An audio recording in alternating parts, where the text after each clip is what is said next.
సర్పంచుల ఫోరం ముందు ఒక తుఫాన్ అనేది స్టార్ట్ అయింది. దయచేసి ఈ తుఫాన్ని మీరు సైక్లోన్ గా మారక ముందే ఆపండి. ఒకవేళ ఒకసారి ఈ తుఫాన్ సైక్లోన్ గా మారిందంటే ఆపడం మీ తరం కాదు. కాబట్టి ఇప్పుడేం జరగలేదు. ఇంతకు ముందే ఒక మిత్రుడు నాకు మెసేజ్ పెట్టిండు, అన్న ఒకవేళ ఉప సర్పంచుల చెక్ పవర్ రద్దు అయితే రాబోయే కాలంలో జిల్లా పరిషత్ మండల పరిషత్ ఎలక్షన్స్ ఉన్నాయి, జాగ్రత్త బిడ్డ. జిల్లా పరిషత్ మండల పరిషత్ ఎలక్షన్ లో ఖచ్చితంగా మిమ్మల్ని దుంప చూపిస్తామని తెలియజేస్తున్నాం. కాబట్టి ఏదైతే డిమాండ్స్ ఉన్నాయో అన్న మీరు ఖచ్చితంగా ముందండి. మీతో పాటు మా ఉప సర్పంచుల ఫోరం ఖచ్చితంగా నిలబడుతుంది. మనమంతా మన సమస్యలపై మాట్లాడడానికి ఈ రోజు ఇక్కడికి వచ్చాము. ఈ హైదరాబాద్ వచ్చింది హైదరాబాద్ బిర్యానీ తినిపోవడానికి కాదు. హైదరాబాద్ వచ్చింది హైదరాబాద్ బిర్యానీ తినిపోవడానికి కాదు.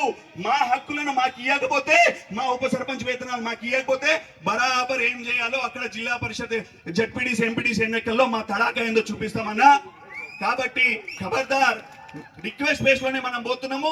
దయచేసి ఖచ్చితంగా అన్న చెప్పినట్టు రేపు 24 గంటల లోపు మన గౌరవ మంత్రివర్యులు ముఖ్యమంత్రి వర్యులు ఖచ్చితంగా స్పందిస్తారని నాకైతే నమ్మకం ఉంది. మీరు స్పందిస్తే మేమంతా మీ వెంటే ఉంటాం. కాబట్టి మా గురించి మీరు ఆలోచించండి. ఇచ్చి పుచ్చుకోవడం ఏది, మీరు మాకు ఇస్తే మేము మీకు ఇస్తాం, అంతేనా లేదా?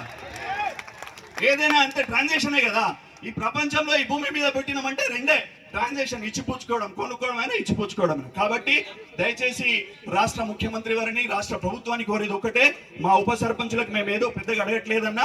ఎలాగైతే ఎంపీటీసీ నుంచి ఎంపీపీగా గెలిస్తే 12,500 వేతనం ఇస్తున్నారో అలాగే వార్డు మెంబర్ నుంచి ఉప సర్పంచ్ గెలిచిన వాళ్ళకు కూడా వేతనం ఇవ్వాల్సిందిగా డిమాండ్ చేస్తూ ఇంత చక్కటి అవకాశాన్ని ఈ రాజధాని నడిబొడ్డున ఇందిరా పార్క్ వద్ద మీటింగ్ ఏర్పాటు చేసినటువంటి గౌరవ ఉప సర్పంచుల ఫోరం రాష్ట్ర నాయకులకి మీరందరూ వచ్చారు ఈ మీటింగ్ కి. నిజంగా ఒక్క మెసేజ్ తోని అంత దూరం నుంచి వచ్చి మీరు ఇవాళ కూర్చున్నారు. మీ అందరికి మరొక్కసారి మనసు విప్పి ధన్యవాదాలు తెలియజేస్తూ ముగిస్తున్నాను. Thank you.